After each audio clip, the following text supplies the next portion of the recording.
when the Reich met the arsenal of WW2 Chapter 1, captives of a shattered empire.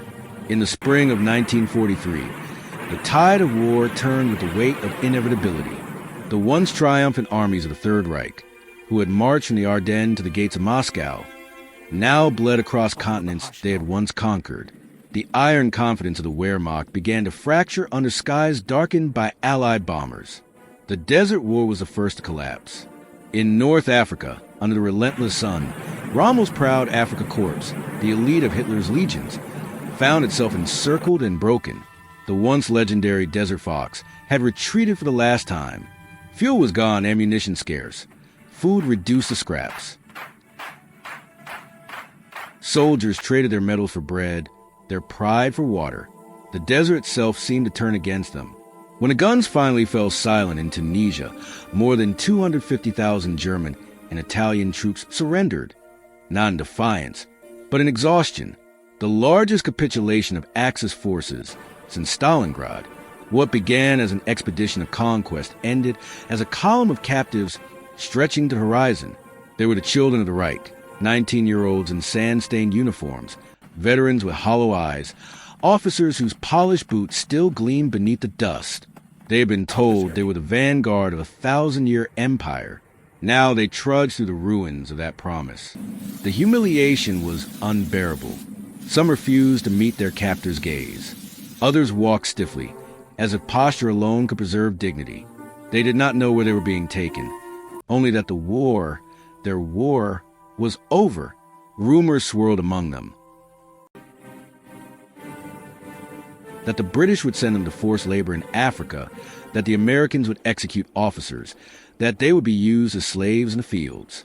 For men raised under the totalitarian vision of the Reich, defeat was not supposed to exist, and yet here it was, real and merciless.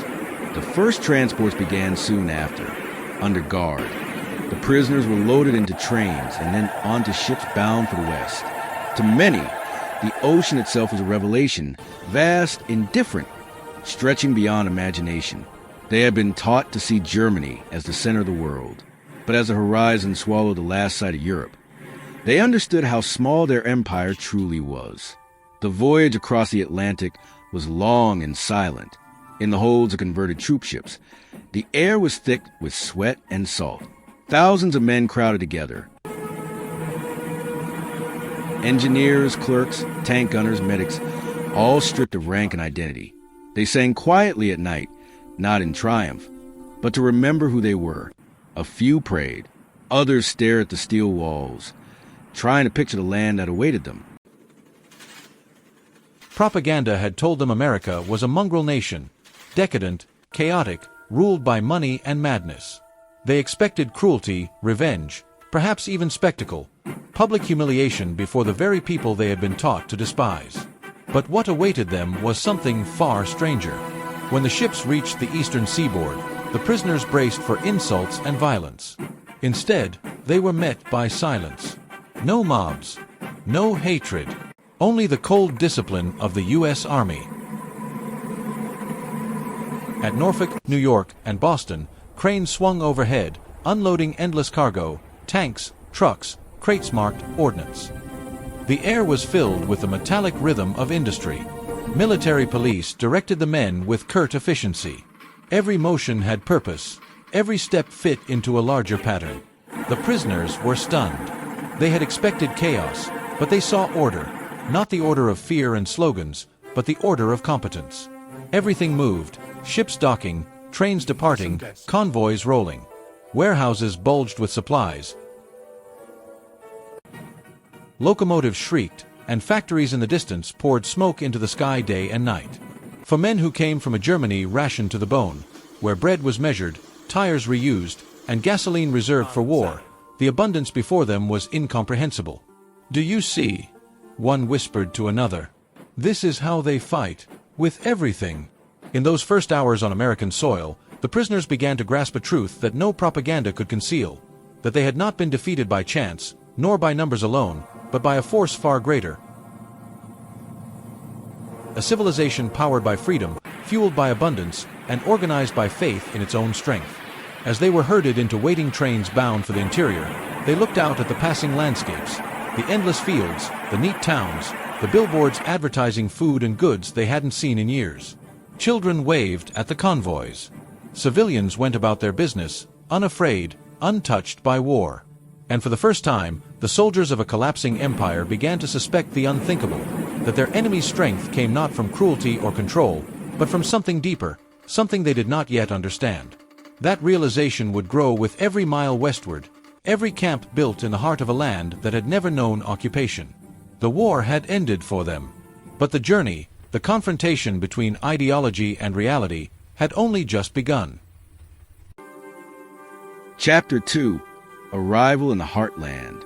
The Atlantic crossing had stripped the German prisoners of any illusions they still held about the war. The endless ocean, the vast convoys that escorted their transport ships, and the sight of American destroyers cutting through the waves, all spoke of a power far beyond their comprehension. For most of them, this was their first encounter with the industrial scale of the United States Navy. Ships stretched from horizon to horizon, each vessel brimming with men, machines, and supplies. The hum of engines, the smell of oil, and precision of the escorts revealed a logistical mastery that dwarfed anything they had known in the Kriegsmarine. When the prisoners finally reached American shores, they expected hostility. Instead, they found silence, discipline, and efficiency. There were no crowds jeering from the docks, no propaganda parades. The Americans treated the entire process as routine, a simple operation, executed with calm professionalism. Trains were waiting. Long lines of olive green rail cars stood ready, guarded by military police. The prisoners were divided into groups, counted, and loaded aboard. To their astonishment, each man received food, water, and even cigarettes before departure. For soldiers who had spent weeks subsisting on meager rations in North Africa, it felt almost unreal. As the trains rolled inland, the men pressed their faces against the windows, gazing at a world they had only known through rumor. The landscapes unfolded like a dream.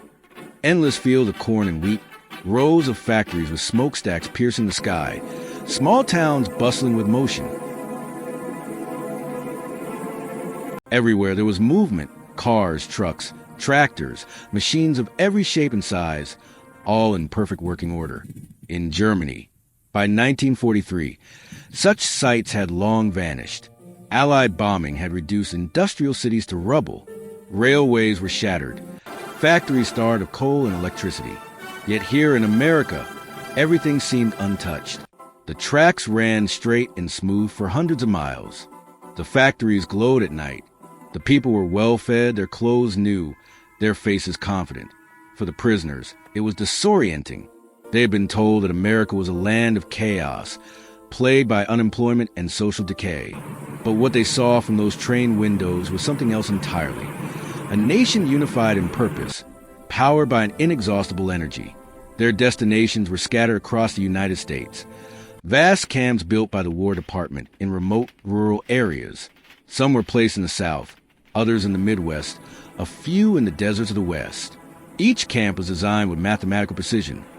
Barracks laid out in grids, guard towers overlooking open fields, and mess halls large enough to feed thousands. Camp authorities followed the Geneva Convention strictly. The prisoners were registered, given uniforms marked PW, and assigned to barracks. They received 3 meals a day, medical care, and even access to books and recreation. For many, it was the first time in years they had eaten to fullness. But the true shock came not from comfort, but from scale. The camps themselves were products of the same industrial machine that had overwhelmed the Axis. Barracks were prefabricated, shipped by train, and assembled in days. Kitchens ran with mechanical precision. Supply convoys arrived like clockwork. The prisoners began to realize that even their captivity was an expression of American efficiency. In the evenings, as the sun dipped below the fields, they would gather outside their barracks, staring at the distant glow of factories and the rhythmic lights of passing trains. The sound of machinery, steady, ceaseless, confident, became the soundtrack of their imprisonment. Some men, especially officers, tried to preserve their pride. They spoke of secret weapons, of German ingenuity that would soon turn the tide. But as days turned into weeks, even the most ardent loyalists began to feel doubt. How could their homeland, battered and starved, hope to defeat a country that seemed capable of producing anything, in any quantity, at any time? Letters from home deepened the contrast. Families wrote of shortages, air raids, and ruins. Meanwhile, the POWs found themselves working in vast American fields, harvesting food they could only dream of in Germany. Farmers treated them with wary politeness, sometimes even friendliness. The Germans learned that these were not the monsters their propaganda had promised, but ordinary men and women who worked, laughed, and lived without fear. The revelation was unsettling. For years, Nazi ideology had painted the United States as a decadent, racially mixed society doomed to collapse. Yet here, the prisoners found order, strength, and abundance. Everywhere they looked, machines moved, tractors, trucks, combines, and conveyors, each part of a symphony of productivity. And somewhere in that rhythm, something within the prisoners began to shift. They were no longer soldiers of a superior race looking down on a nation of mongrels. They were witnesses, helpless but attentive, to a civilization that had turned freedom and industry into weapons more powerful than any tank or bomb. Chapter 3. Engines aplenty. The first months of captivity passed quietly. For most German prisoners, life in the camp settled into an orderly routine. Wake-up calls, roll calls, work details, meals, and long hours of conversation behind barbed wire.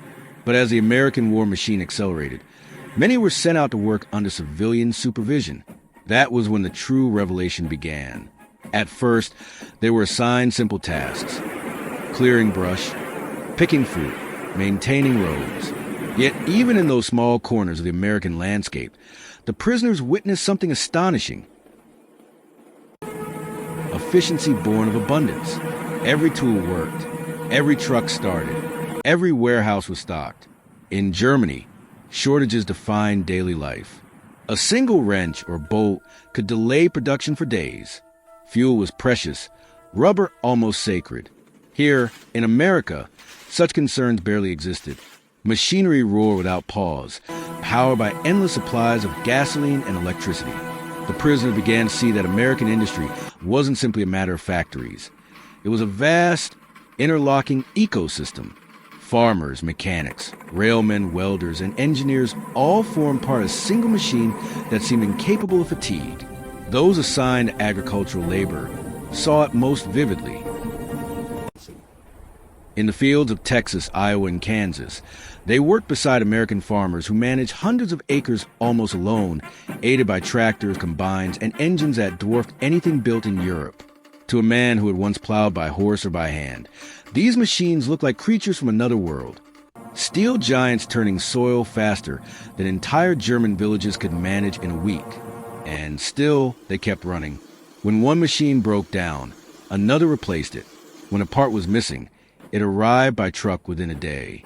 It was a level of logistical coordination that left the prisoners speechless. Somewhere between the sweat and the labor, realization began to take hold. This was why Germany could never win. Not because its soldiers were less brave, nor its engineers less skilled, but because America's capacity seemed boundless. Even the smallest rural depots looked like industrial hubs, filled with fuel tanks, spare parts, and maintenance crews. Railroad lines carried endless trains loaded with raw materials, food, and armaments. To the German mind, trained in order and precision, it was both mesmerizing and terrifying. In the evenings, POWs would gather around the fences, discussing what they had seen. "They build as if there is no limit," one would whisper. Another would answer, "They don't even notice the war, they are too busy winning it." Letters sent home revealed this growing awe. Some wrote to their families in coded language, describing a land overflowing with machines, a people untouched by hunger. The censors often removed such passages, but rumors still reached Germany.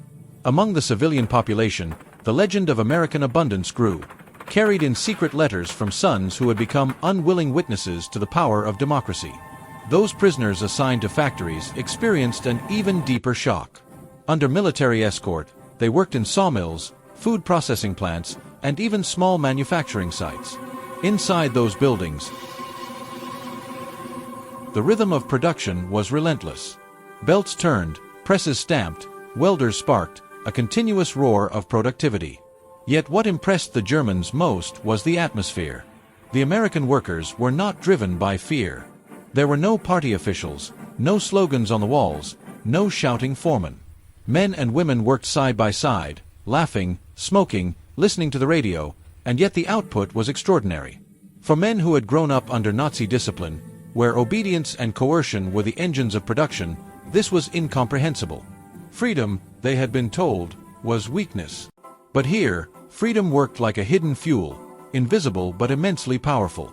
Many prisoners found themselves questioning the foundation of their beliefs. If a nation of mongrels, as Nazi propaganda had called them, could produce so much through voluntary cooperation, what did that say about the supposed superiority of the Reich? The Americans rarely boasted. Most seemed indifferent to the prisoners' presence. To them, the war was work, another challenge to be solved with energy and determination. But to the Germans watching from within the barbed wire, it was a revelation bordering on the divine. Even the smallest towns reflected it. Local shops overflowed with goods. Cars filled the streets. The prisoners could hardly believe that, while their homeland rationed bread and shoes, American civilians lived as though peace had never ended. The contrast was unbearable to some. Officers who still clung to the ideology of the Reich refused to believe what they saw, claiming it was an illusion, a show designed to demoralize them. But others knew better. The illusion was Germany's, not America's. As the war dragged on and Allied victories multiplied, the prisoners began to understand that they were witnessing something far greater than military success. They were seeing the industrial manifestation of a democratic ideal, a society where every worker, every machine, every idea contributed freely to a collective purpose. By 1944, many POWs no longer spoke with defiance but with resignation. They had seen the future, and it was built not in Berlin or Hamburg, but in Detroit, Pittsburgh, and Chicago. Chapter 4. Factories Without End. For months, the prisoners had labored in the quiet vastness of America's countryside. But as the war intensified and labor shortages deepened, the U.S. government began transferring select groups of POWs to more specialized assignments. Some were sent to assist in maintenance, construction, or logistics near industrial zones. That was when they saw the true heart of America's war machine. The journey from the rural Midwest into the industrial North was like crossing into another world. The fields gave way to rail yard, refineries, and cities alive with motion and smoke. The prisoners saw rivers choked with barges, highways filled with convoys, and trains stretching for miles. Each car loaded with steel, coal, or machinery. And then came the factories. Detroit, Cleveland, Pittsburgh, Chicago. Names that carried little meaning to them before captivity now became monuments of iron and fire. Here, industry was not a sector. It was an ecosystem. From the moment the prisoners arrived, they felt as if they had stepped into a living organism, a beast made of metal and electricity, pulsing with purpose. They could hear it before they saw it. The thunder of presses, the shriek of metal, the rhythmic pulse of engines. The air itself vibrated with mechanical energy. For men who had lived through the rationing and ruin of wartime Germany, the sensory overload was almost unbearable. Factories stretched farther than the eye could see. Inside, endless lines of workers, men and women both, operated machines with astonishing synchronization. Conveyor belts carried engines, tanks, and aircraft parts in perfect rhythm, each component merging seamlessly into the next. A few of the prisoners were mechanics or engineers. They stood transfixed, studying the systems, counting the seconds between each movement. In Germany, even the most advanced facilities relied on craftsmanship, skilled labor guided by precision and discipline. But here, America had replaced artistry with automation. It was industrial warfare elevated to art form. In one aircraft plant, prisoners watched as the skeleton of a bomber took shape before their eyes. Aluminum frames were riveted, panels attached, engines mounted, all in one continuous line of motion. What might take months in Germany was completed here in days. At the height of production, the United States produced one new aircraft every 5 minutes. To the German prisoners, this number sounded like madness, a boast impossible to believe.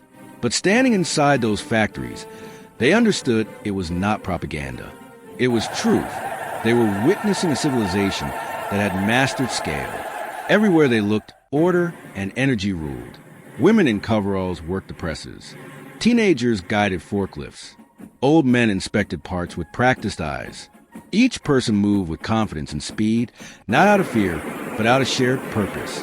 And the atmosphere was astonishingly calm. There were no overseers with whips, no shouting, no threats. Supervisors gave orders with quiet authority, and the workers followed because they wanted to, not because they had to. The prisoners found this incomprehensible. How could such freedom produce such discipline? In the Reich, fear was the engine that kept factories moving. In America, it seemed to be pride. They began to see that the power of the United States did not lie merely in machines, but in mentality. The workers here believed in something, not conquest, but contribution. They were fighting a war by building, not destroying. In the evenings, when the prisoners returned to their quarters or temporary holding areas, they could still hear the echo of the factories, the unending heartbeat of industry. They lay awake, staring at the ceiling, and realized that this sound would haunt them forever. Some would later recall it in their memoirs, the thunder of production that made even the mightiest armies seem small. To many, the experience was humbling. They began to understand the scale of the challenge Germany faced. For every tank lost in battle, America could build 10. For every ship sunk in the Atlantic, America launched another 2. For every plane shot down over Europe, there was already a replacement waiting on the runway. The prisoners had believed that German precision would triumph over American quantity. But now they saw that this was not mere quantity, it was organized abundance, guided by innovation, fueled by confidence. Even in the midst of war, American civilians continued to live comfortably. There was food, fuel, entertainment, even new cars and movies. Factories turned out weapons by day and consumer goods by night. It was a dual miracle, total war without total sacrifice. When prisoners spoke among themselves, some grew bitter. They called it decadence, softness. But others saw it for what it was, the ultimate expression of a system that worked. A few dared to whisper heresy, maybe this is what real strength looks like. In those words lay a quiet admission that the Reich had already lost, not just on the battlefield, but in the realm of civilization itself. As 1944 turned to 1945, the men behind the fences could hear the growing confidence of their captors. The war was nearing its end. But for the prisoners, a more personal war had begun, one fought in the mind, between pride and realization. They had seen factories without end, a nation without weakness, and a future that belonged not to tyranny, but to the system they had been taught to despise. Chapter 5. The Ideological Collapse. By late 1944, the war had turned decisively against Germany. News filtered through even the most remote POW camps. Allied troops in France, Soviet advances in the east, cities like Hamburg and Cologne reduced to ash. For the German prisoners thousands of miles away, the war was no longer a distant rumor. It was a slow disintegration of everything they believed in. At first, many refused to accept it. The human mind clings to certainty, even as the truth becomes undeniable. Inside the camps, officers and diehards still held evening roll calls, still spoke of miraculous counterattacks and secret weapons that would soon reverse the tide. They recited the same phrases they had once shouted on parade grounds: duty, honor, fatherland. But outside their barracks, America hummed on, calm, confident, unstoppable. For the younger soldiers, the cracks appeared early. They had grown up under Hitler's youth programs, fed on a diet of propaganda that glorified sacrifice and demonized democracy. Yet, day by day, they saw Americans living in freedom and prosperity, without fear of punishment, without uniforms, without slogans, and somehow everything worked. The guards were polite, but firm. The camp commanders treated them fairly.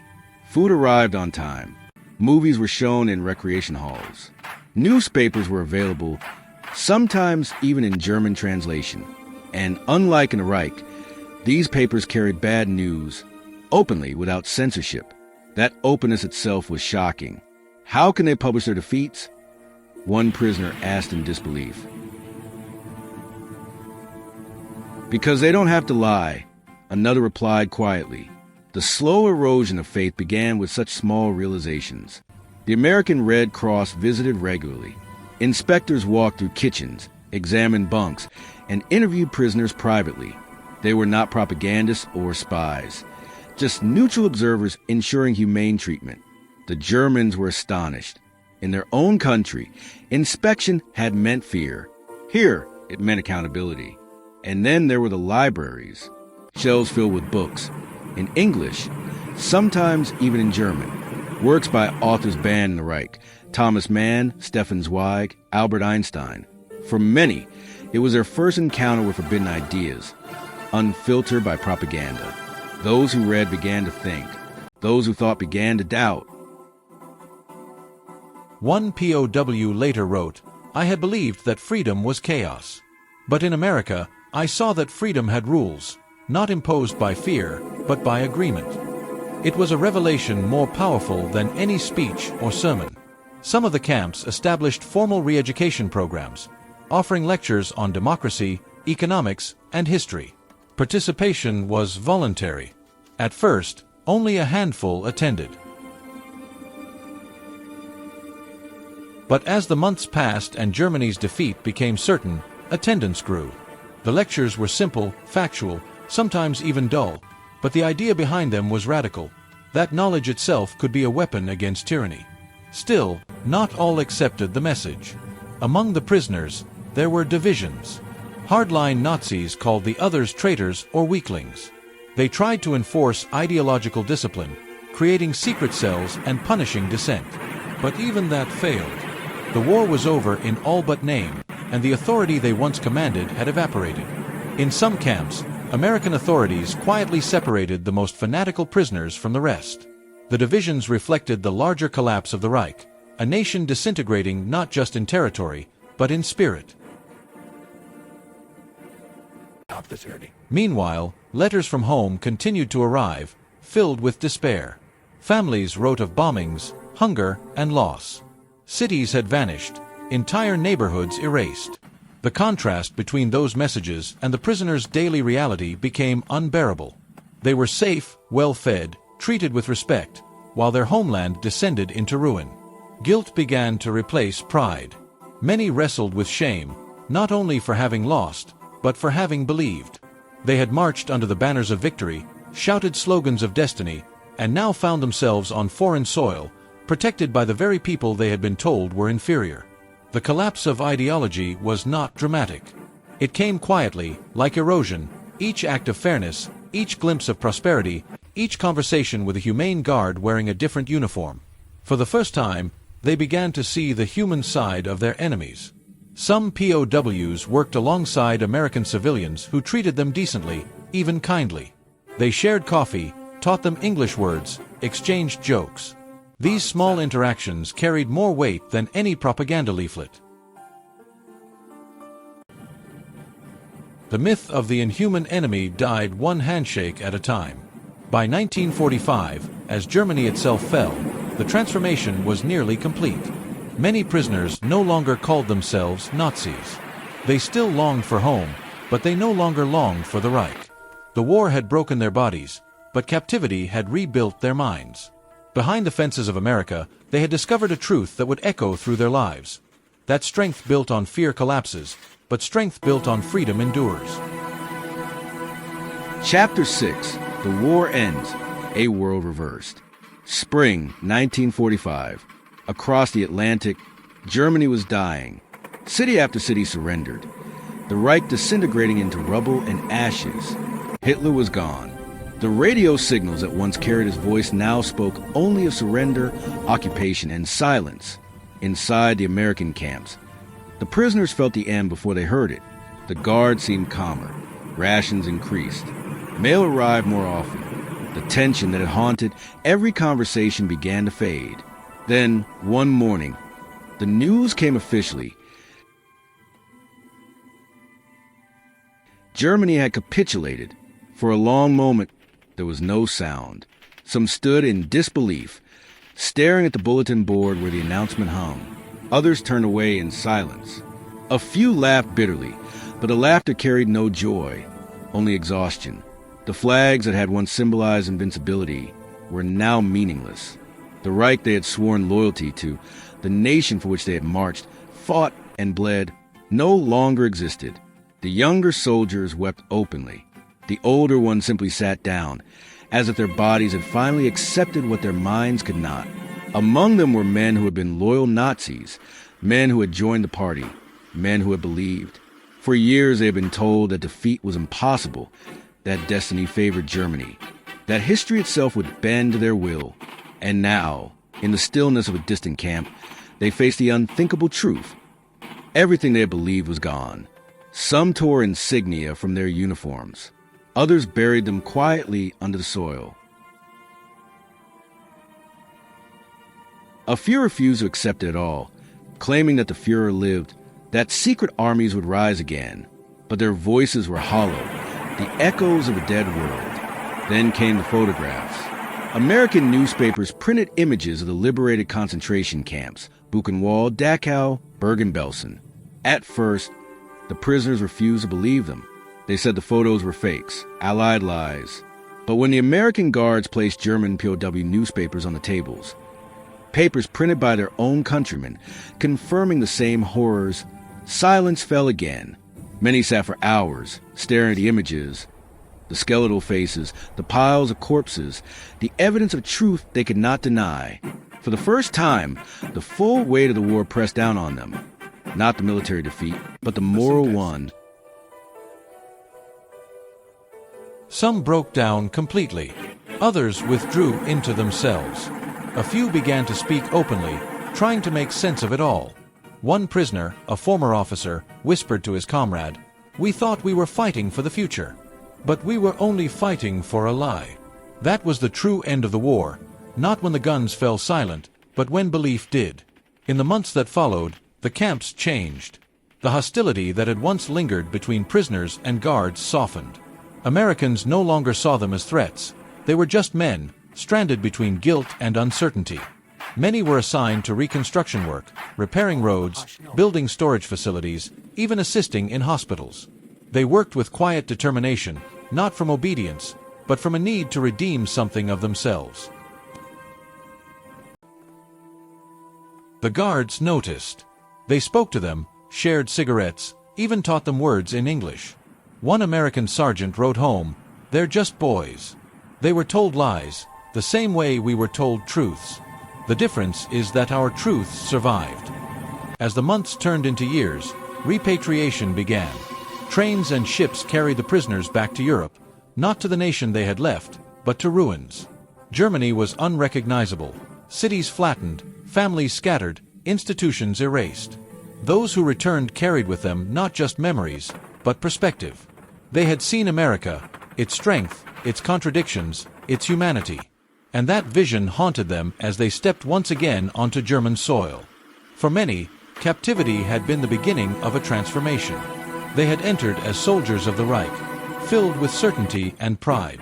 They left as witnesses, uncertain, humbled, but awake. In letters written years later, many described the same sensation, the feeling that, in defeat, they had glimpsed a different kind of victory, one born not of conquest, but of comprehension.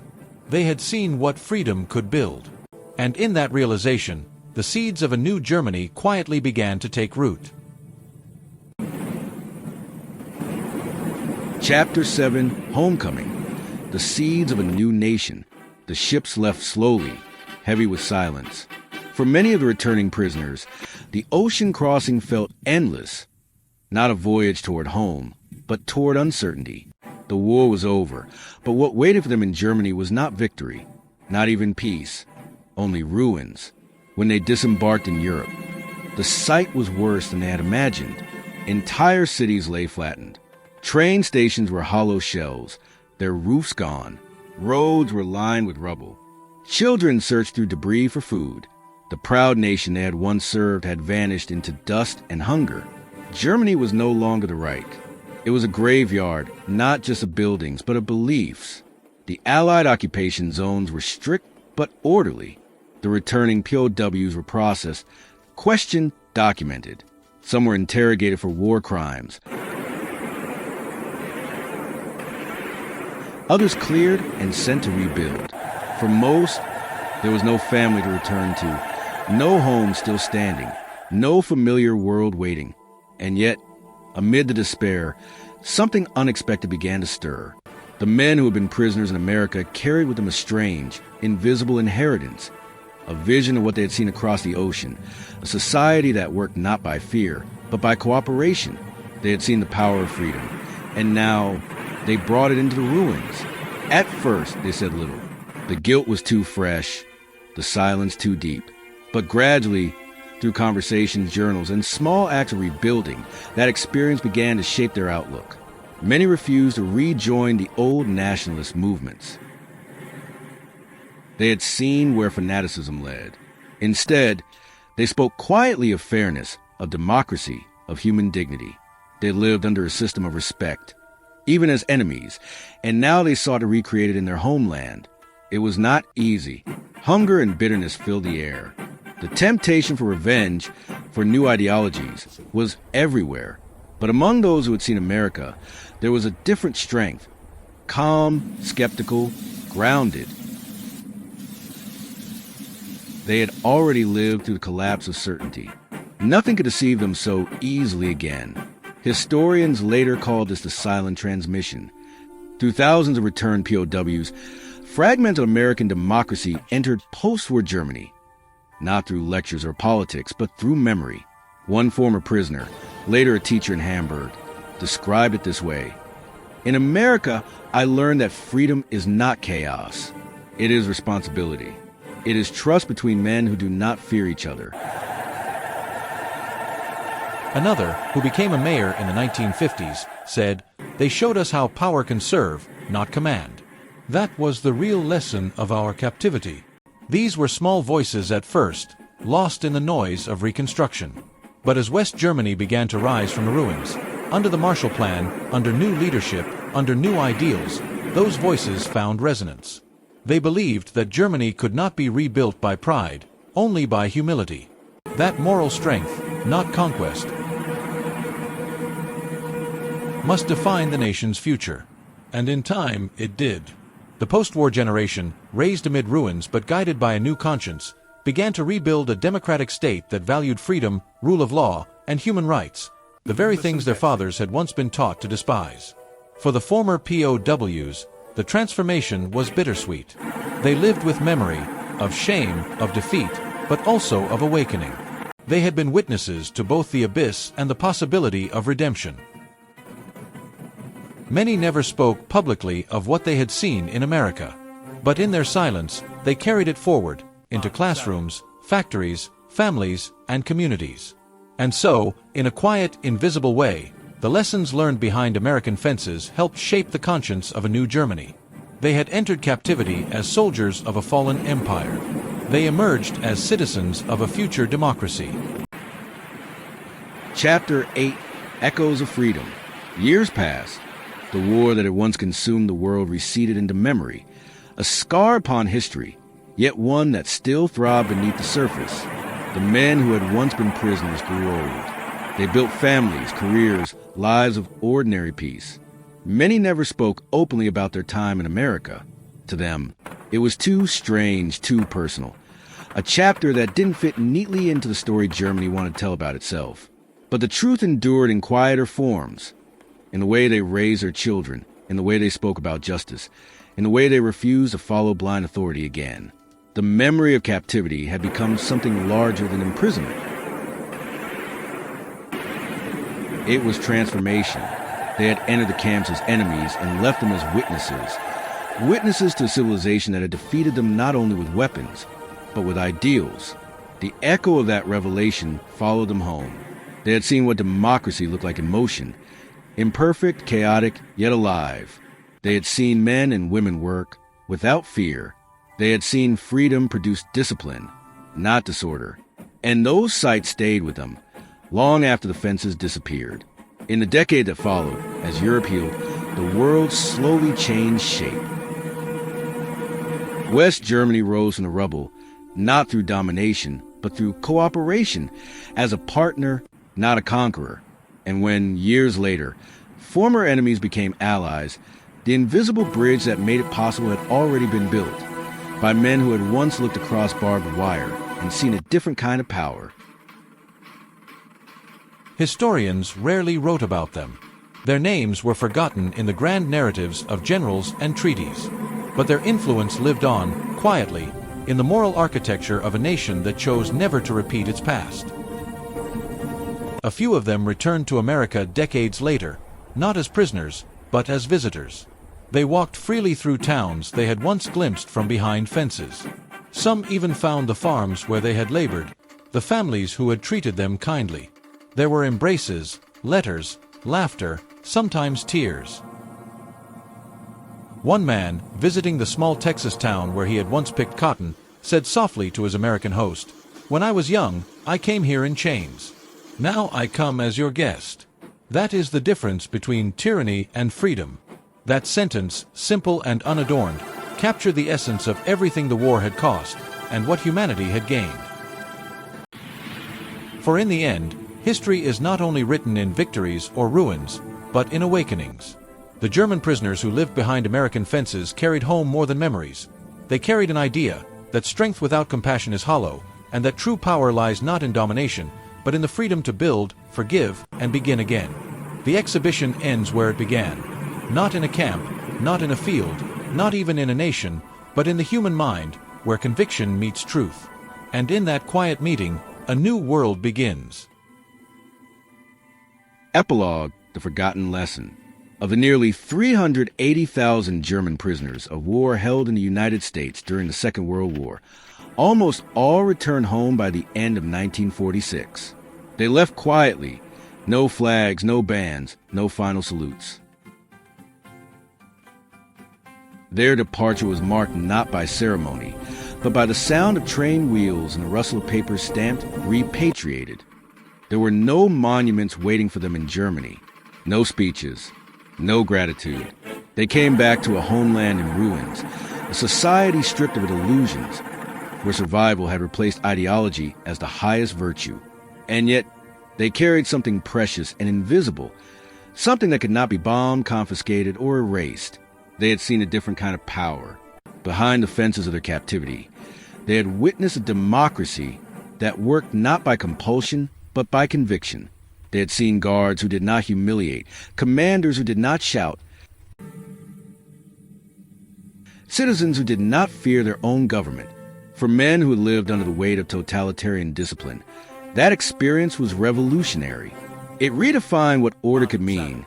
Not silence enforced by terror, but harmony achieved by trust. When they spoke of it later, their words were simple, but their meaning was profound.